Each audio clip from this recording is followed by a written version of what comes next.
우리는 지금 비접촉의 시대를 살아가고 있습니다. 사람들끼리 만나지 말라고 합니다. 또 함께 놀지도 말고 식사도 하지 말기를 권장합니다. 되도록 서로 거리를 두라고 합니다. 가뜩이나 퍽퍽한 이 시대에 점점 더 삭막해지는 것을 느낍니다. 특히 교회는 더 어려운 상황에 처해 있습니다. 모여야 교회가 되고 모여서 예배를 드려야 되는데 모이지 말라고 합니다.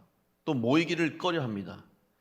이러한 상황과 이러한 시대 속에서 과연 우리가 어떻게 우리의 믿음을 지키고 또 우리의 신앙을 또 굳게 할 것인가? 우리는 많은 고민과 또 걱정과 염려를 가지고 지금 살고 있습니다.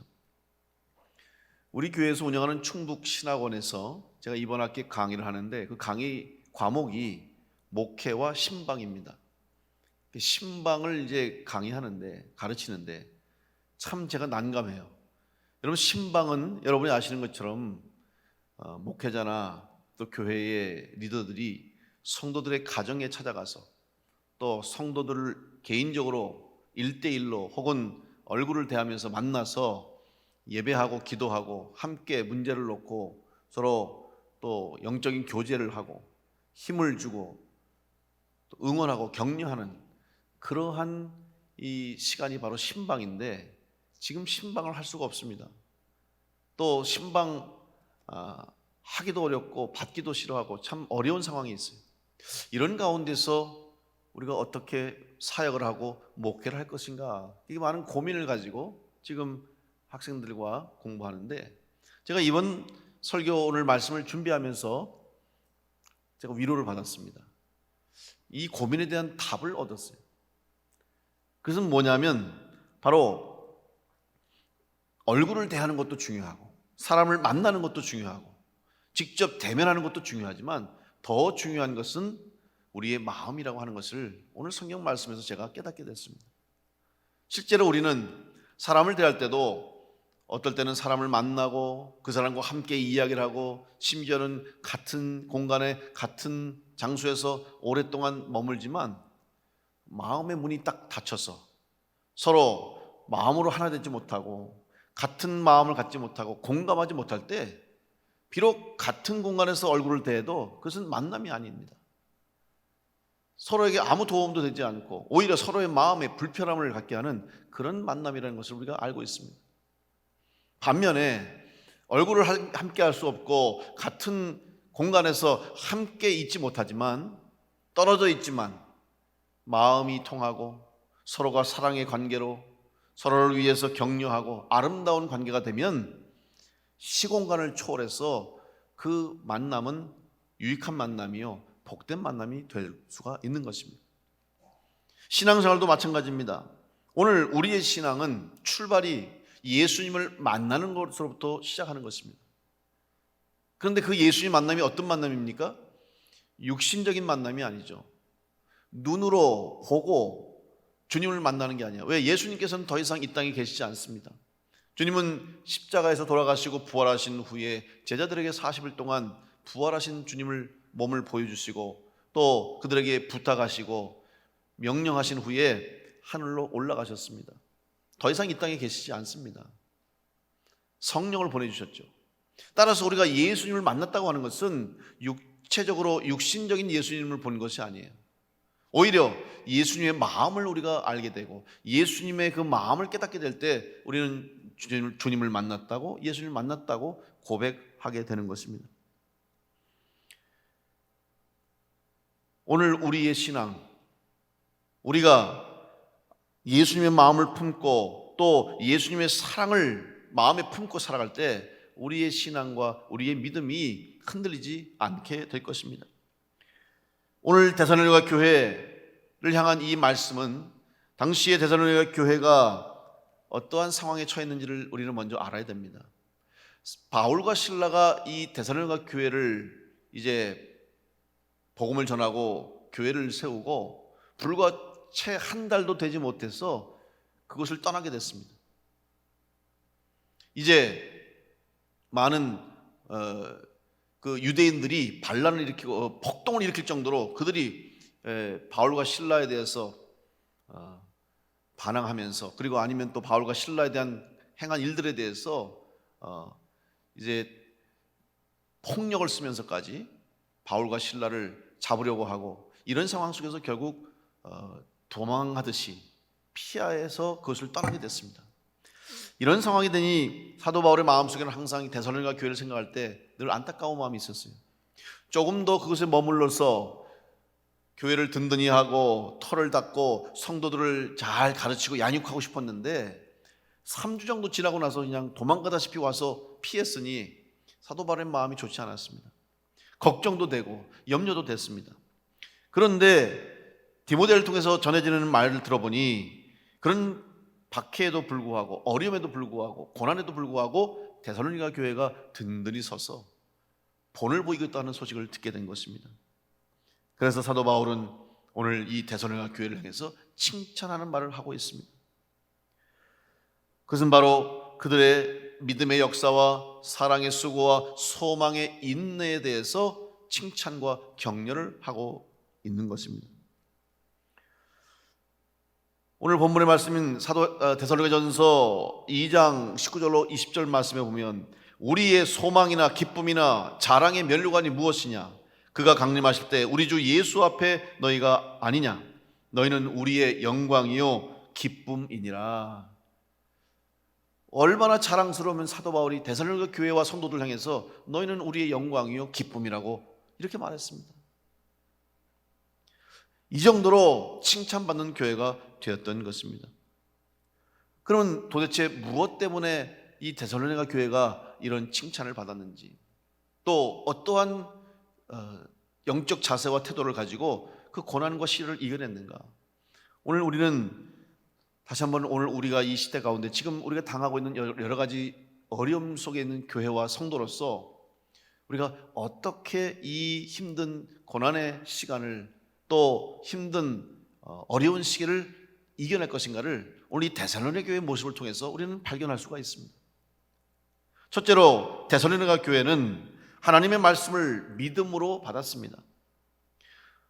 그러면 성경 말씀이 하나님의 말씀이 되기 위해서는 그 말씀을 듣는 사람에게 믿음이 있어야 합니다. 아무리 성경을 많이 배우고 알고 지식적으로 깨달아도 믿음으로 받지 않으면, 특히 하나님의 말씀으로 믿고 받지 않으면 이 말씀은 아무런 능력도 없습니다. 우리에게 아무런 영향을 끼칠 수가 없습니다. 누군가가 들려주거나 전해준 이 말씀이 그 사람에게 믿음으로 받아줘야 됩니다. 그런데 믿음은 저절로 생기는 것이 아닙니다. 누군가가 그 복음을 전해주고 또 그 복음을 듣게 할 때 그 사람의 말이 단순한 말이 아니라 그 사람의 삶의 간증으로 또 그 사람의 신앙의 여정과 삶을 통해서 그 사람에게 이 말씀이 전해지게 되는 거예요. 그러면 그 사람은 그걸 통해서 믿어지게 되고 깨달아지게 되고 그 말씀을 믿음으로 하나님의 말씀을 듣게 되는 것입니다. 결국 누군가가 이 복음의 씨앗을 뿌려야 되는 것입니다.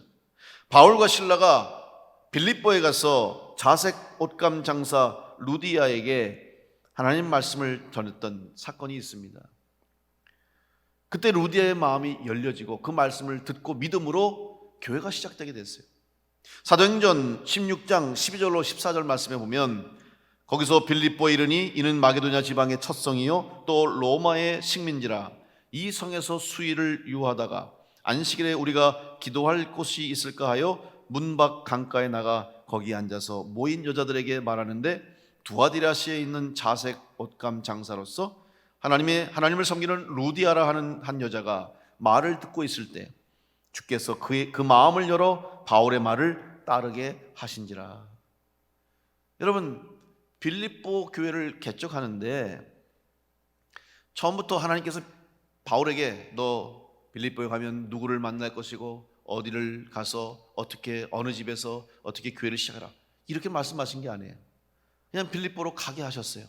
빌립보로 인도하셨어요. 가서 며칠을 지나는데 아무것도 하지 못했어요. 사람도 못 만났어요. 그러다가 안식일 날 기도하려고 예배하려고 장소를 찾다가 강가에 모여있는 여자 무리들을 만나고 그들에게 복음을 전하게 됩니다.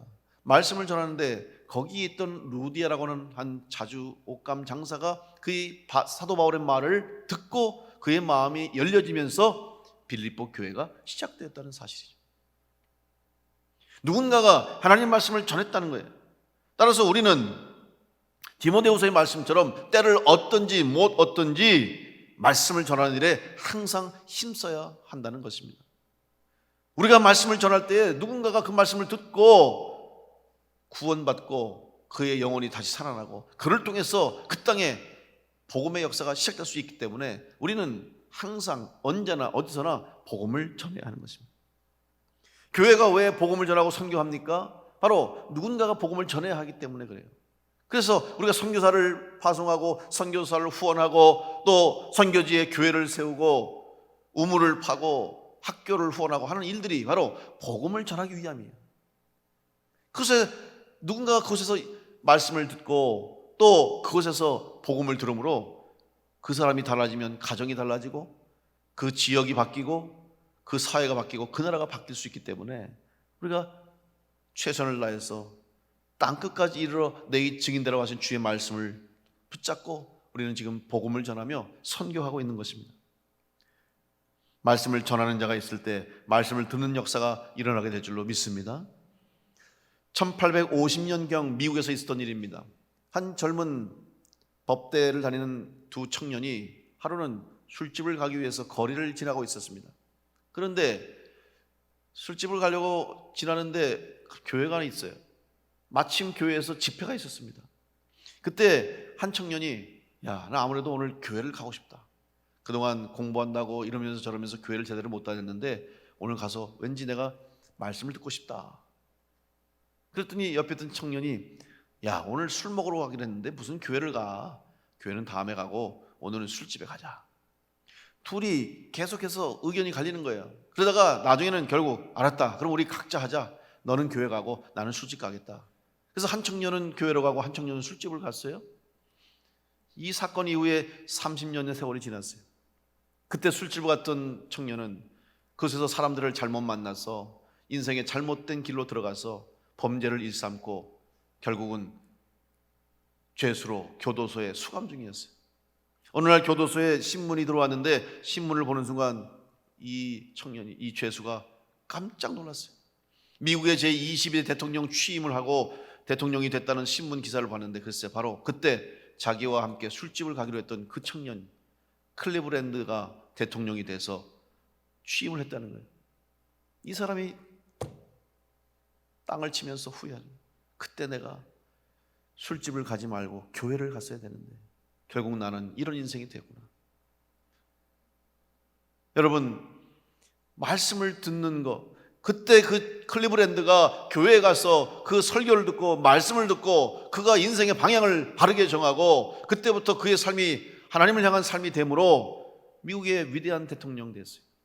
22대, 24대 대통령을 역임했어요. 보통 미국 대통령은 연임할 수 있기 때문에 보통 두 번 하면 22대, 23대를 하는 게 맞는데 클리브랜드는 22대는 했지만 23대는 떨어졌어요. 그러고 나서 또 24대 대통령이 됐다는 것은 그가 얼마나 대통령으로서야 역할을 잘했느냐를 보여주는 거죠. 여러분, 선택이 이렇게 중요한 거예요. 말씀을 들을 수 있는 기회를 얻은 것이 그의 인생을 바꾸고 한 나라의 역사까지 바꾸는 일이 된 것입니다. 오늘 우리는 하나님의 말씀을 하나님의 말씀으로 믿음으로 받아야 할 줄로 믿습니다. 여러분, 이 시간에 오늘 하나님의 말씀을 듣게 된 것을 감사하시기를 간절히 바랍니다. 그리고 들은 하나님의 말씀을 전하는 성도가 되시기를 간절히 축복합니다. 우리가 전할 때에 누군가가 이 말씀을 듣고 그의 삶이 바뀌고 그의 인생이 바뀌고 그의 영혼이 살아날 수 있다는 것을 우리가 생각한다면 우리는 기회 있는 대로 때를 얻든지 못 얻든지 최선을 다해서 이 복음의 주의 말씀을 전해야 할 줄로 믿습니다. 데살로니가전서 2장 3절로 4절 말씀에 우리의 권면은 간사함이나 부정해서 난 것이 아니요 속임수로 하는 것도 아니라 오직 하나님께 옳게 여기심을 입어 복음을 위탁받았으니 우리가 이와 같이 말함은 사람을 기쁘게 하려 함이 아니요 오직 우리 마음을 감찰하시는 하나님을 기쁘시게 하려 함이라. 여러분, 바울과 실라가 복음을 전하고 전도했던 것은 자기의 유익을 위한 게 아니었어요. 만약에 자기의 유익과 안전을 위한다면 빌립보에 가지 말았어야죠. 빌립보 가서 어떻게 했습니까? 매를 맞고 감옥에 갇혔어요. 만약 자기의 유익을 구한다면 데살로니가 가지 말았어야죠. 쫓겨나는 신세, 도망자 신세가 됐어요. 바울과 실라가 복음을 전하는 것은 자기의 유익을 위한 것이 아니라 하나님의 말씀, 하나님을 기쁘시게 하고 주님께서 부탁하신 그 뜻을 이루기 위해서 그들은 복음을 전하는 전도자가 되었던 것입니다. 오늘 우리는 믿음으로 하나님 말씀을 들은 성도인 줄로 믿습니다. 바로 그 믿음이 흔들리지 않도록 오늘 우리는 다시 한번 우리의 믿음을 점검하고 내 믿음이 흔들리지 않고 있나, 그래서 이 흔들리는 믿음을 다시 한번 굳건히 하는 일에 힘써야 할 것입니다. 왜 성도들이 시험을 당하고 믿음이 변합니까? 그것은 바로 하나님의 말씀으로 듣지 않기 때문에 흔들리고 시험에 빠지는 거예요. 여러분, 똑같은 말씀을 들어도 이 말씀을 하나님 말씀으로 듣는 사람이 있는 반면 이것을 사람의 말로 듣는 사람이 있어요. 여러분, 오늘도 제가 이 설교를 하지만 여러분이 설교를 들을 때 여러분이 제 개인의 말로 듣거나 제 인간적인 말로 들으시는 분은 은혜를 받지 못해요. 그건 하나님의 말씀이 아니에요. 누가 말씀을 전하든 이 제단에서 주의 종이 전하는 말씀을 하나님이 나에게 주시는 말씀으로 믿고 그 말씀을 받을 때에 그 말씀이 그에게 능력이 되고 그의 삶 가운데 살아있는 하나님의 역사를 나타내는 그런 복된 말씀이 될 줄로 믿습니다. 이것이 바로 믿음의 자세고 또 믿음으로 사는 성도의 모습이에요. 제가 목회를 하면서 늘 설교를 준비할 때 저는 절대로 개인적인 생각이나 개인적인 성도와의 관계를 생각하지 않습니다. 제가 처음 목회를 시작할 때 설교된 부담, 지금도 일생토록 목사는 설교된 부담을 가지고 사는데 특별히 처음 목회를 시작했을 때 참 걱정되는 게 있었어요. 내가 이 말을 하면 우리 아무개 집사님이 마음이 안 좋을 것 같아요. 또 내가 이렇게 말하면 아무개 권사님이 속상할 것 같아요. 그러니까 도대체 설교를 쓸 수가 없겠더라고. 그러다 보니까 이 사람에게도 맞는 말, 저 사람을 위해서도 나중에 설교가 산으로 가는 거예요. 제가 그때 이건 내 생각을 전하면 안 되겠다. 내 마음을 전하는 것이 아니고 성경 말씀에 기록된 대로 하나님 주시는 말씀대로만 전하면 되겠다. 그렇게 생각하니까 얼마나 마음이 자유로운지. 그리고 그때부터 성경 말씀 설교를 준비하는데 부딪히지 않아요. 왜? 이건 내 생각을 전하는 것이 아니고 이건 내 마음을 전하는 것이 아니라 하나님의 마음을 전하는 것이고 하나님의 말씀을 전하는 것이기 때문에 이건 내가 할 삶이다. 자유함을 얻고 준비를 해요. 그런데 똑같은 설교를 듣는데 같은 날 같은 설교를 듣고도 어느 정도는 목사님, 나에게 주시는 말씀으로 참 은혜가 됐습니다. 그리고 참 저에게 힘이 되고 위로가 되고 용기가 되는 말씀입니다. 그렇게 은혜 받았다고 하는 성도도 있어요. 그런데 또 어떤 성도는 그 당시에는 말을 못해요.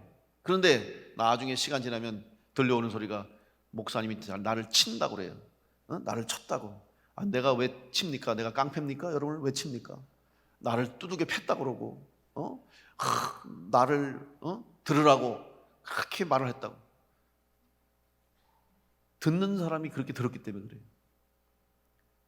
그런데 시간이 한참 지나고 나서 나중에 하시는 말씀이 그때는 내가 섭섭했지만 그때는 정말 목사님이 혹시 나를 향해서 주시는 나를 공격하는 말로 들었지만 시간이 지나고 나니 나에게 꼭 필요한 말씀을 주셨다는 것을 늦게 깨달았습니다. 이렇게 고백하는 거예요. 여러분, 이 재단에서 또 목사가 여러분에게 전하는 그 말씀이 하나님의 말씀으로 받아지고 믿어질 때 여러분 가운데 말씀의 능력이 나타나게 될 줄로 믿습니다. 사람의 말을 전하면 안 되는 거예요. 따라서 목사는 설교를 할 때 또 설교를 준비할 때 말씀을 준비할 때 절대 인간적인 생각 가지고 하면 안 돼요. 우리 교회가 어려운 시절이 있었죠. 그때 제가 말씀을 준비하는데 저는 철저하게 성서 일과에 따라서 준비된 말씀을 준비했어요. 저도 사람이기 때문에 어떨 땐 제가 억울한 것들, 제가 속상한 것들을 확 전하고 싶을 때가 있어요. 인간이니까 제가 이런저런 소문을 듣는데 다 거짓말이야, 사실이 아니야. 근데 그게 막 소문으로 돌고 막 진짜라고 생각하는 사람도 있으니까 그걸 막 해명하고도 싶고 말하고 싶은데 그렇게 안 했어요.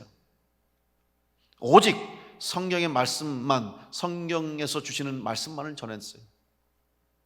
근데 지나고 나니 그때 그 시절에 꼭 그 시간에 필요한 말씀 하나님이 주셨어요. 내 생각을 가지고 한 것이 아니에요. 내 뜻과 의지와 계획이 아니라 하나님의 말씀대로 전했더니 하나님이 역사하시고 하나님이 그때 성도들에게 필요한, 우리 교회에 필요한 말씀을 주신 겁니다. 여러분, 하나님 말씀을 하나님 말씀으로 받는 은혜가 있기를 간절히 축복합니다. 두 번째, 데살로니가 교회는 하나님의 말씀을 하나님 말씀대로 받았을 뿐만 아니라 그 말씀대로 살았습니다. 사람의 인생은 그 사람이 걸어온 삶을 통해 증명하게 됩니다. 아무리 숨기려고 하고 아무리 감추려고 해도, 왜곡하려고 해도 시간이 지나면 진실은 다 드러나게 되어 있습니다. 마태복음 7장 16절로 18절 말씀에 그들의 열매로 그들을 알지니 가시나무에서 포도를 또는 엉겅퀴에서 무화과를 따겠느냐, 이와 같이 좋은 나무마다 아름다운 열매를 맺고 못된 나무가 나쁜 열매를 맺나니 좋은 나무가 나쁜 열매를 맺을 수 없고 못된 나무가 아름다운 열매를 맺을 수 없느니라. 열매를 보면 나무를 알 수 있지 않습니까? 그 나무에서 그 열매가 맺히게 되는 거예요. 오늘 우리 신앙인으로 사는 우리들 역시 우리의 믿음대로 열매가 맺혀지게 됩니다. 왜 나에게 열매가 없을까? 왜 나는 좋은 열매 맺지 못할까? 먼저 우리 자신을 돌아봐야 됩니다. 내 신앙을 점검해 보아야 됩니다. 오늘 본문 14절에 전반부에 보면 이렇게 말합니다. 형제들아, 너희가 그리스도 예수 안에서 유대에 있는 하나님의 교회들을 본받은 자 되었으니, 지금 데살로니가 교회가 이렇게 든든한 교회로, 건강한 교회로, 칭찬받는 교회로 서 있을 수 있었던 이유 중에 하나가 뭐냐면 주변에 하나님의 교회를 본받았다고 그랬어요. 다시 말하면 다른 교회의 모습을 통해서 다른 교회들의 믿음과 신앙을 따라갈 때 그 데살로니가 교회도 건강하게 성장할 수 있었다는 것이죠. 결국 누군가에게 선한 영향을 끼칠 수 있는 본이 되는 교회가 있었다는 것이고, 그것을 또한 배우고 따르는 교회가 있었다는 사실입니다. 교회는 하나의 교회입니다. 그래서 우리가 흔히 공교회라고 얘기하는 거예요. 교회마다 신학적인 배경이 다르고 또 신앙의 전통이 다르고 교단이 다르고 교파가 달라요. 그래도 교회는 하나예요. 왜? 하나님을 믿고 예수 그리스도를 구주로 고백하고 예수 그리스도의 십자가의 보혈로 구원받은 성도들이 모인 곳이 교회이기 때문에, 같은 하나님을 믿고 같은 예수님을 고백하고 같은 성령님을 믿기 때문에 우리는 한 교회입니다. 물론 색깔이 다르고 신앙의 전통이 조금 다를 뿐이지 교회는 한 교회예요. 아무리 모여서 예배를 드리고 교회 건물을 지었다 할지라도 하나님을 믿지 않고 예수님을 구주로 고백하지 않고 성령님을 인정하지 않으면 그것은 교회가 아닙니다. 오늘 우리가 주님의 교회를 이루는 성도예요. 따라서 그 교회가 교회다운 교회가 되고 주님이 원하시는, 기뻐하시는 주님의 교회가 되기 위해서는 바로 예수 그리스도를 머리로, 그리고 이 주님의 교회를 이루는 몸인 우리 성도들이 바로 말씀대로 순종하며 살아가는 성도들이 될 때 그 교회가 주님이 기뻐하시는 교회요, 칭찬받는 교회가 될 줄로 믿습니다.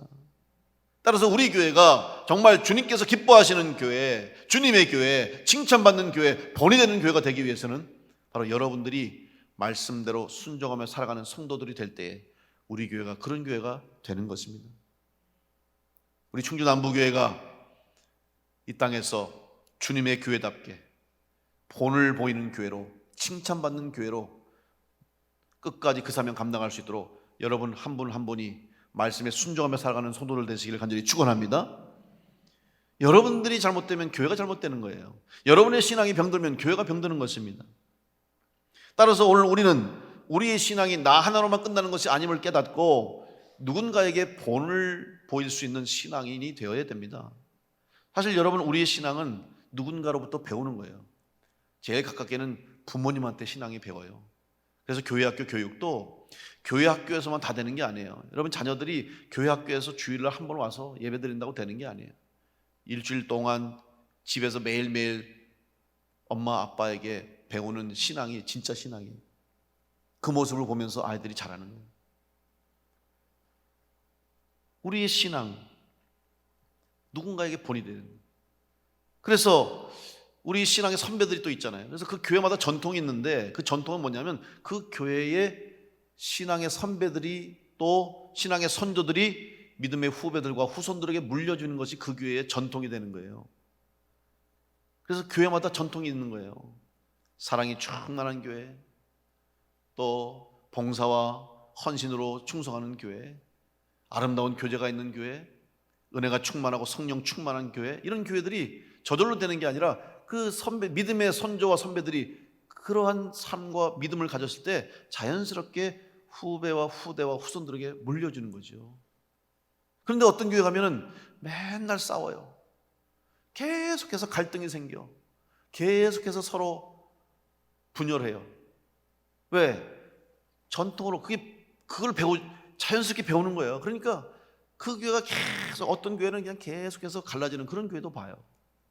여러분, 오늘 우리 교회는 주님이 주신 말씀을 붙잡고 또 그의 말씀에 순종하는 우리 성도들이 되어서 우리 하나님이 기뻐하시는 아름다운 열매를 맺고 또 주님이 부탁하신 복음을 전하는 교회가 되고 성령의 능력으로 세상에 소금과 빛의 사명을 감당하는 교회가 될 수 있도록 여러분이 좋은 신앙을 물려주는 성도들 될 수 있기를 간절히 축원합니다. 내가 먼저 그 본을 보이고 내가 그 말씀에 순종하며 살아가야 되는 것입니다. 세 번째, 데살로니가 교회는 고난을 이겨냈습니다. 어려움이 있었어요. 사도 바울은 떠나갔고 유대인들의 반발은 심해지고 교회가 무너질 수도 있는 위기를 맞았습니다. 그럼에도 불구하고 그 교회가 성장하고 성숙할 수 있었던 것은 그 고난 속에서 더 큰 하나님의 은혜를 누렸기 때문에 그랬습니다. 우리 인생의 고난은 사람을 성숙하게 만든다고 합니다. 그래서 실패는 성공의 어머니라고 하는 말이 있습니다.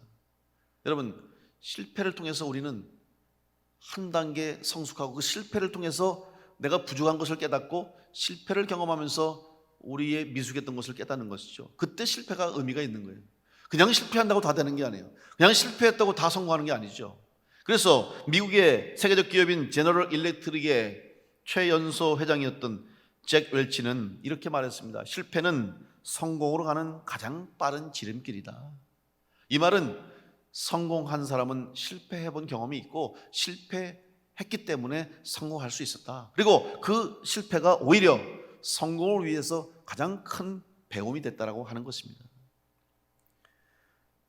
신앙인의 고난도 마찬가지입니다. 우리의 고난도 유익할 때가 많아요. 무작정 고난을 받는 것은 아닙니다. 때론 우리의 실수와 실패와 잘못으로 인해 고난을 당할 때도 있습니다. 그래서 하나님께서는 이런 실수를 통해서도 우리의 삶을 인도하시고 하나님의 뜻과 섭리를 이루시는 분이에요. 대표적인 예를 들면 요나의 예를 들 수 있죠. 여러분, 요나는 하나님이 니느웨로 가라 그랬는데 그 하나님의 말씀에 불순종했어요. 요나가 잘못했습니다. 실수했어요. 범죄했어요. 그런데도 하나님은 그의 실수를 통해서 요나를 바다 깊숙한 곳 물고기 뱃속에까지 들어가게 하시고 삶과 죽음을 경험하게 하시고 다시 살리신 후에 니느웨로 보내죠. 그때 놀라운 구원의 역사가 나타납니다. 비록 요나의 실수요, 요나의 잘못이었지만 그것까지도 하나님은 사용하셔서 하나님의 뜻을 이루시는 분이에요. 그런데 어려운 것은 내가 잘못한 것이 없는데, 나는 아무 잘못도 없는데, 나는 실수하지 않았는데 우리에게 고난이 닥칠 때가 있습니다. 그때 우리가 참 힘들어요. 하나님 도대체 왜 우리에게 이런 어려움을 주시고 나에게 왜 이런 시험을 주십니까? 왜 이런 고난을 주십니까? 왜 이런 고통을 주십니까? 내가 잘못한 게 없는데. 오히려 하나님 더 열심히 믿으려고 했고 더 최선을 다하려고 했고 더 충성하려고 했는데 하나님 왜 시험을 주십니까? 왜 어려움을 주십니까? 고난을 주십니까? 이때 많은 성도들이 흔들려요. 많은 성도들이 교회를 떠나기도 하고 믿음을 잃어버리죠. 왜냐하면 우리의 생각과 우리의 상식과 우리의 머리로는 이해가 되지 않기 때문에, 하나님의 뜻을 이해할 수 없으니까, 당장 눈앞에 보여지지 않고 당장 우리의 생각에 그렇게 이해가 되지 않으니까 하나님 부정하고 교회를 떠나는 분들이 많아요. 그런데 여러분, 하나님은 우리의 고난을 헛되이 하지 않으시는 분이에요. 반드시 하나님이 고난을 속에서, 고난을 통해서 우리에게 계획하신 뜻과 섭리가 있다는 사실입니다. 요즘 우리 한국 교회의 CCM을 이끌어가고 있는 찬양 사역단, 찬양팀 중에 마커스라고 하는 팀이 있습니다. 이 마커스의 찬양 인도자인 소진영 간사님, 그분의 간증을 제가 들었습니다. 이분은 25살 꽃다운 나이에 어느 날 하루 몸이 피곤해서 내가 병원에 가서 좀 링거를 맞고, 추석을 앞두고 있었는데 내가 좀 링거 좀 맞고 잘 좀 쉬고 몸이 아프지 않았으면 좋겠다. 그래서 링거를 맞으러 병원에 갔어요. 그랬더니 링거 맞기 전에 검사를 했는데 수치가 너무 높다고 큰 병원에 가라는 거예요. 그래서 큰 병원에 가서 검사했더니 검사를 하고 결과를 보자마자 의사가 당장 바로 입원하십시오. 결과가 만성 백혈병이라는 거예요. 집안에 백혈병을 알아보는 사람도 없고 주변에 없는데, 나도 지금 잘 모르겠는데 갑자기 왜 나에게 이런 백혈병이라고 하는 큰 병을 주셨을까? 이해가 되지 않는 거예요. 갑자기 그의 삶이 무너졌어요. 한창 꽃이 필 그 나이에 백혈병이라고 하는 진단을 받고 고통이 시작되는 거예요. 힘든 시간을 투병하고 싸워요. 다행히 부모님이 기도로, 믿음으로 함께 기도하면서 그 어려운 시간들을 이겨내는데도 불구하고 얼마나 힘든지 몰라요.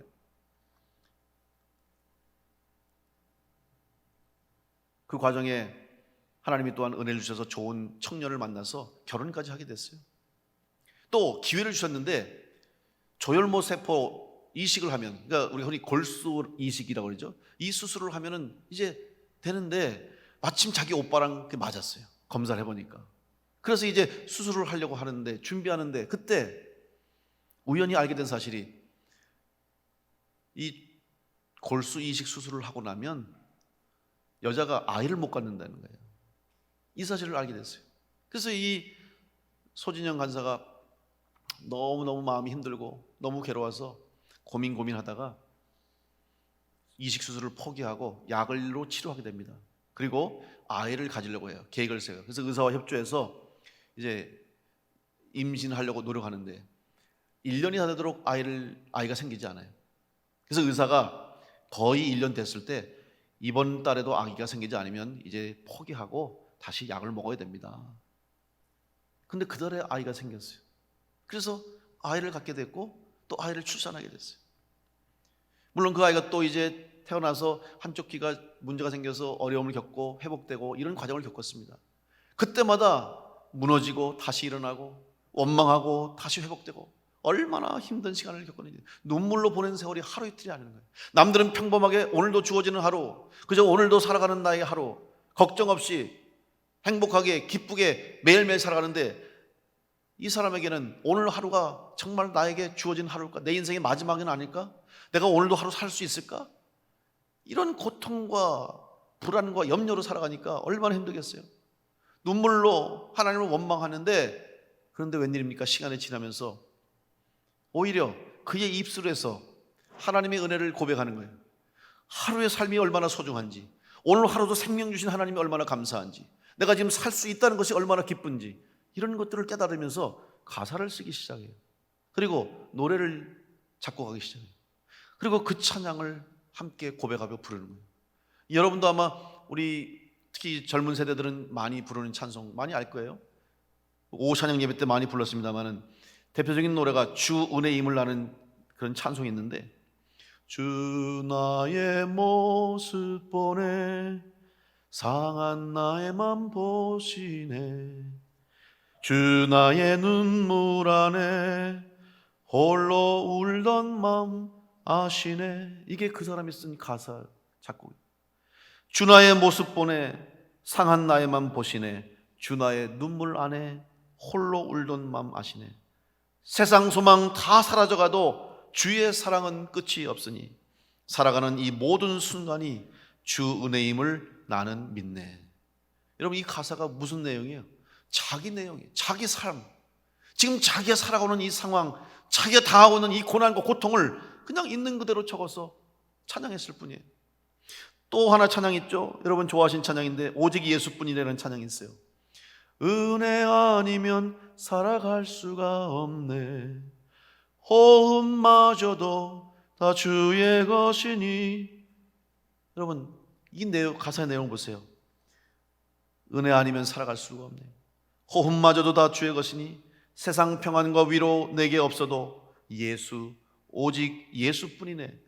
크신 계획 다 볼 수도 없고 작은 고난에 지쳐도 주께 묶인 나의 모든 삶 버티고 견디게 하시네.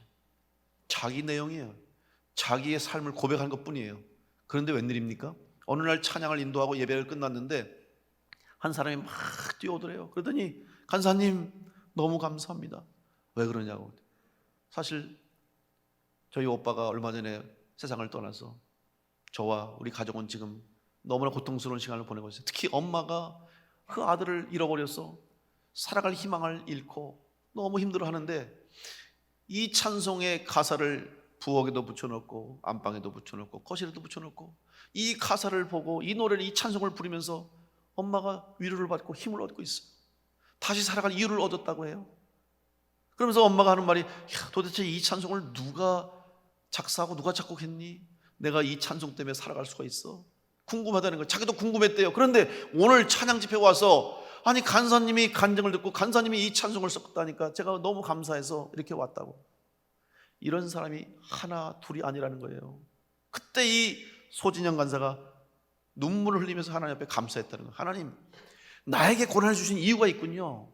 저는 고난을 당할 때 왜 나에게 이런 일이 생겼는지, 왜 나에게 이런 고통을 주셨는지, 왜 나를 이렇게 힘들게 하시는지 알지 못했는데 결국 그 고난 속에서, 고통 속에서 내가 은혜를 받고 하나님에 대한 사랑을 느끼고 그것을 가사로, 곡으로 써서 찬양할 때 많은 사람들이 위로를 받고 은혜를 받고 힘을 얻게 되었군요. 하나님 감사합니다. 저를 쓰시니 감사합니다. 그런 간증을 하는 거예요. 여러분, 지금 여러분이 당하는 어려움이 있습니까? 고난이 있습니까? 말 못할 힘든 시간이 있습니까? 여러분, 그 모든 일도 하나님의 계획 속에 있음을 믿으시고 여러분이 주신 고난과 고통까지도 하나님이 쓰셔서 여러분의 더 큰 은혜를 주시기 위한 것임을 믿으시고 은혜 가운데 이겨내시길 간절히 축복합니다. 고난을 우리는 이길 수가 있습니다. 주님의 은혜로, 하나님의 말씀으로, 성령의 도우심으로 어렵고 힘든 시간을 이겨낼 수 있음을 믿으시고 다시 한번 힘든 시간 속에서, 어려움 속에서 나를 도우시는 하나님의 손길, 새롭게 하시는 하나님의 은혜, 다시 일으켜주시는 성령의 위로와 능력을 통해서 다시 한번 굳게 믿음으로 서서 여러분의 신앙이 여러분의 자녀와 후손들, 우리 후배들에게 본이 되는 신앙으로 우리 교회가 주변의 많은 사람들 또한 많은 교회와 많은 영혼들에게 본이 되는 교회로 우뚝 설 수 있도록 쓰임받는 우리 모든 성도와 교회가 되시기를 간절히 축원합니다.